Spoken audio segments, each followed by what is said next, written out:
ये हरित पट्टी का मैं एक बार विस्तृत जानकारी पहले दे चुका था। हम लोग 130 हेक्टर 251 130 हेक्टर हरित पट्टी की प्रस्ताव है।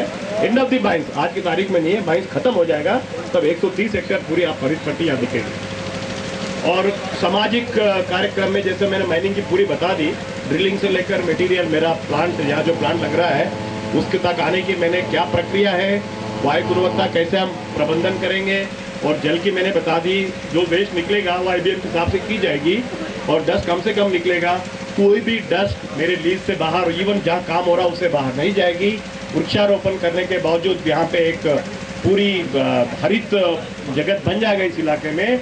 और काफी सामाजिक सेवाएं भी अल्ट्राटेक एक मुद्दा है। हम लोग सामाजिक सेवा में सबसे आगे रहते हैं हर चीज में। एक हमारा कॉर्पोरेट आदित्य बिरला की जो मिसेस है, उनके हमारा मैडम है राजश्री बिरला, उनके इनिशिएटिव है सामाजिक कार्यक्रम अपने को करना है। आज की तारीख में आप देख रहे हो किस तरह के सामाजिक कार्यक्रम कर रहे हैं।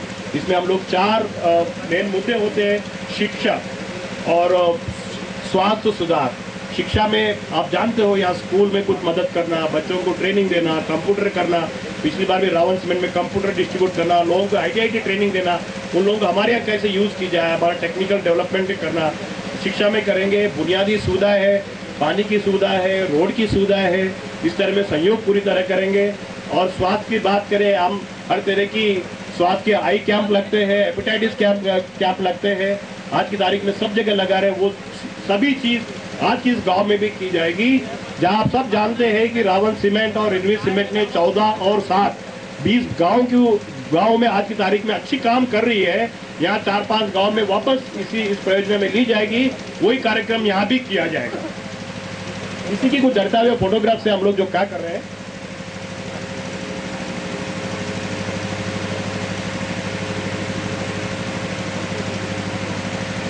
इसी के साथ मैं धन्यवाद करता हूँ। परियोजना के संबंध में अभी आपने विस्तृत जानकारी सुनी। आप में से किसी को भी यदि इस परियोजना के संबंध में किसी प्रकार की कोई आपत्ति है, कोई सुझाव है या सहमति असहमति जो कुछ भी हो, आप चाहें तो यहाँ मंच पर आकर अपना परिचय देने के उपरांत उसे यहाँ पर प्रकट कर सकते हैं। आपकी जो भी भावनाएं हैं, आप यदि यहाँ बोलना चाहें तो ये मंच आपके लिए खुला हुआ है। कृपया आइए, अपना परिचय दीजिए और अपनी बात रखिए।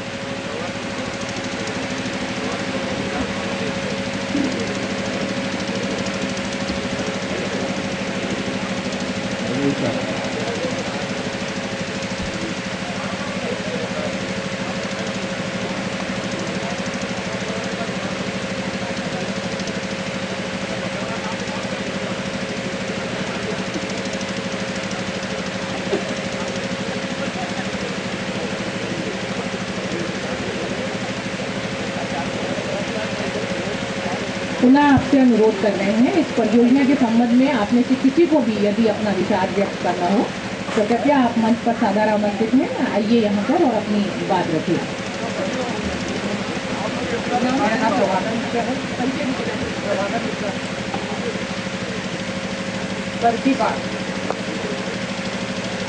मैडम, मैं ये जानना चाहता हूँ कि जो प्रस्तावित चूना पत्थर खदान है, इसकी माइनिंग लिस्ट तो कंपनी को मिल चुकी है 4/11/2010 को। तो क्या माइनिंग लीज मिलने के बाद जन सुनवाई होती है कि पहले होती है?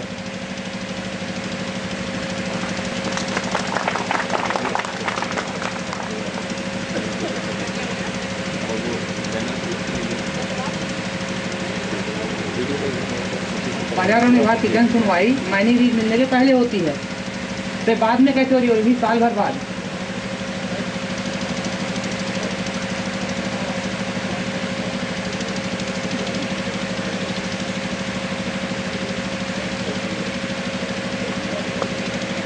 दूसरी मैडम, दूसरा, किसी भी कंपनी को माइनिंग लीज जारी करने के पहले किसानों से ये लिखवाया जाता है सहमति पत्र मांगने के लिए कि किसानों से सहमति पत्र प्राप्त कर लिया गया है।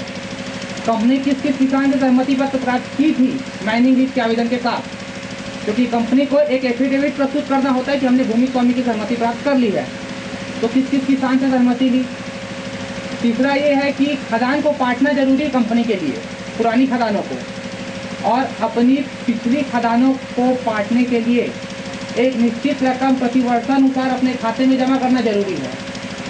तो पर्यावरण विभाग ये बताए कि कितनी रकम जमा किया है कंपनी वाला, कितनी रकम है उसके पास पुरानी खदानों को पाटने के लिए, और नहीं है तो फिर नई खदान के लिए जन सुनवाई करने का मतलब क्या है।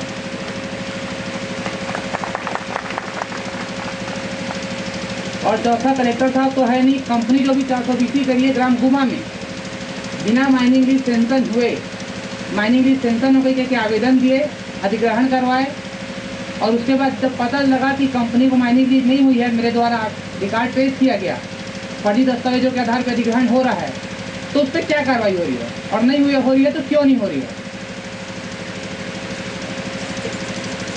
एक कलेक्टर को आदमी फर्जी दस्तावेजों के आधार पर आवेदन करता है, अधिग्रहण करवाता है, 250 एकड़ जमीन खरीद लेता है, और उसके बाद कंपनी है करके कुछ नहीं होता, तो ये खाली कंपनी के लिए है कि आम आदमी के लिए भी सुविधा है। इसका जवाब कोई भी दे, कंपनी वाला दे, शासन दे, पर्यावरण के अधिकारी दे, जो भी देते।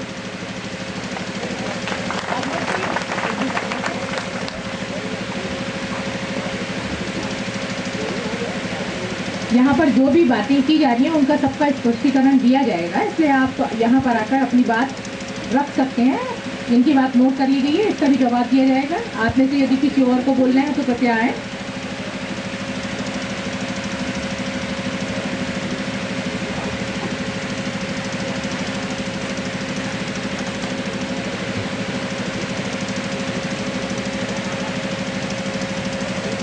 मेरा नाम संदीप पांडे है, मैं बलौदा बाजार का निवासी हूँ।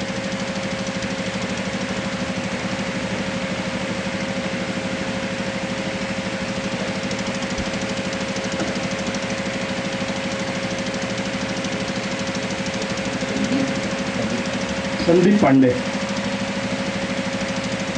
अभी हमारे भाई ने बात रखी, उसका मैं समर्थन करता हूँ। अभी कंपनी के प्रतिनिधि ने बताया कि जन सुनवाई की जानकारी हिंदुस्तान टाइम्स में प्रकाशित की गई। हमारे जो जन सुनवाई में जिन लोगों को आना है वो सब हिंदुस्तान टाइम्स के पाठक हैं, ऐसा कंपनी मानती है। ये बड़ी अच्छी बात है। और अंचल में इसका प्रचार प्रसार होना चाहिए था, जो कि पर्याप्त रूप से शायद नहीं हुआ। और जो पर्यावरण मंत्रालय के प्रतिनिधि हैं, पहले वो इस बात को सुनिश्चित करें कि जो जन सुनवाई की मूल भावना है वो कहाँ तक पूरी हो पा रही है। इसके लिए जो उचित प्रक्रिया है उसका पालन इन लोगों ने किया है कि नहीं किया है।